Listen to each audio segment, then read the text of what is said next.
What's up, y'all? My name is Devin from DHL2 Productions, and welcome back to my channel. So, this is going to be a review of episode 2 of Beast Morphers Save Our Shore. Guys, I really hate this episode, and let me tell you why. I'm gonna get to the pros and cons in a few minutes, but there are certain things that just make me criticize this episode, and there are certain things that make me cringe really hard about this episode as well. So before we get started, if you're new and even just tuning into my channel, don't forget to follow me on Instagram, like, comment, share, and subscribe to my channel. Be a part of the DH family. So with that being said, let's get into the review. So the first thing we're going to get into is the pros. I love the action in this episode. I feel like it was fast paced. I like how they use original footage and Japanese stock footage, and I just love this whole thing with Beast Morphers is how the way they're using their footage, original footage and Japanese stock footage. So the Rangers just defeated Trapatron, so he basically just kidnaps Blaze and Roxy in a cage and just blasts Zoe off the steps, and the Rangers came in and just fought them off. Them and the Tronics, I love the action. The action is what got me hooked into the series. And shout outs to the stunt crew for doing their jobs on this though. And then I believe they fought another monster. No, they actually fought Robo Blaze and Roxy. The other guys, if there's one thing I love about Beast Morphers is the civilian fights.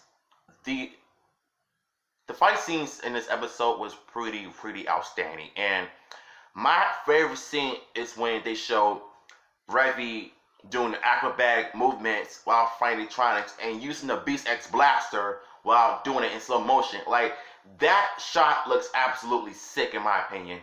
And then my favorite fight is when they show Devin and Blaze fighting each other, and I like the way that Devin uses the car as a weapon, do his little Jackie Chan stunt moment, and Blaze was gonna go for the butterfly twist kick, and Devin just countering it with just a simple kick. Yeah, that's the only thing I can say about the pros in this episode.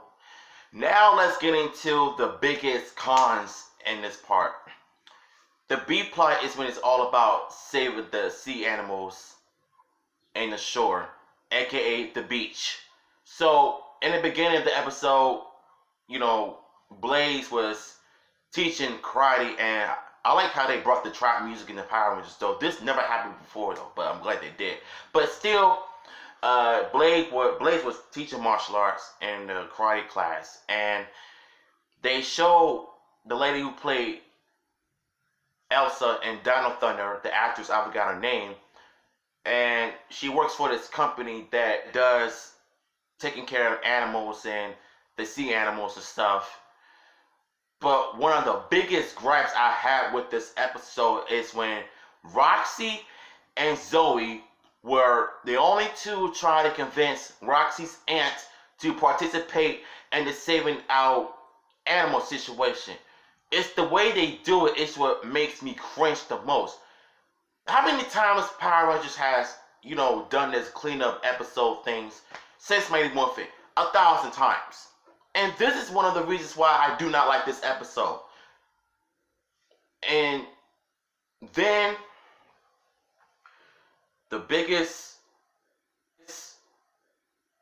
problem I have with this episode are Ben and Betty. Every time they're on screen, I just cringe.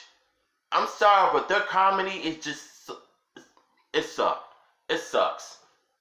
So,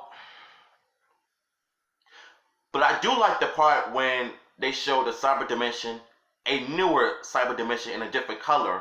It's like a bluish, yellow and orange kind of color to it. And they got these ice crystals everywhere. And one of the best part about that plot is when they recreate Blaze and Roxy, the robot versions of it. And that is what got me excited to see throughout the episodes to come. And I like what Scrosso did. Each time the Rangers destroyed Robo Blaze and Roxy, they can pretty much refresh them and create brand new ones, but their attitudes feel the same. from season 1 of Beast Morphers. That was a good way to recreate Blaze and Roxy. Just in case the Rangers destroy both of them. But the worst part about it is when Devin uses the Ultra Blaster and just quickly demolished Blaze and Roxy and the Tronics. But Scrosso and the Tronics were still in the Morph X. So they couldn't get the job done. The Megazord fight was boring. It was shot short. Just power up the Ultra Zord and just do your anticlimactic final battle scene.